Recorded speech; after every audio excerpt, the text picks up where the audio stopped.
Well, hey there. Coming to you live and on location, right from my backyard. It's JD with Silvertown Gardens.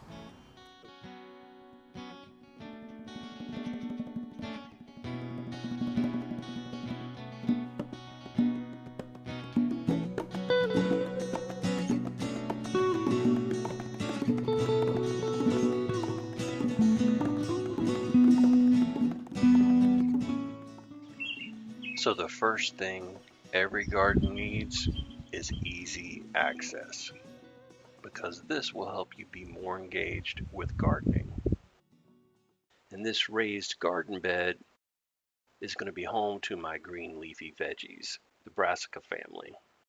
To the left of the screen we have some winter boar kale. Right next to that is some butter crunch lettuce. I actually have 4 of those. They're flanking each side of the centerpiece for this raised garden bed, which is the collard greens.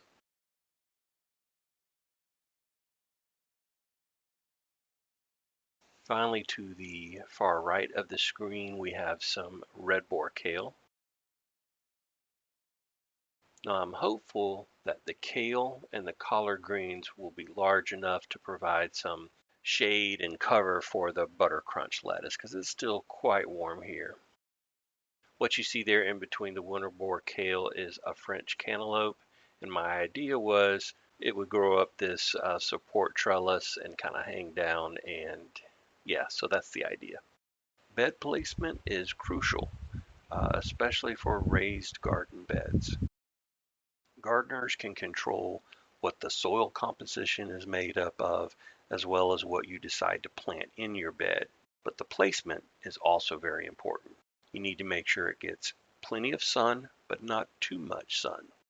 This bed is against the house and under the eaves, which gives protection from the afternoon sun. I still have to top dress this bed with mulch, but I'll be harvesting fresh greens in no time at all. So a little bit about the lot that I'm growing on. As you can see, I have a detached, it's a 2-car garage behind the house, and I'm on a narrow lot line. It's about 40 feet wide and it's about 95 feet deep. There are a lot of exciting changes that are about to happen here on the lot, so I can't wait to show you guys. So the property is fully fenced in the rear. Successful gardening depends on great soil. This is my latest iteration for the compost bin. A well-organized garden needs a place for storage items such as extra soil, straw, mulch, things of that nature. So the rear of the property has some wonderful shade trees. They're mainly oaks, which will be a wonderful shade canopy for either chickens or quails. To the left of the garage will be a new micro orchard.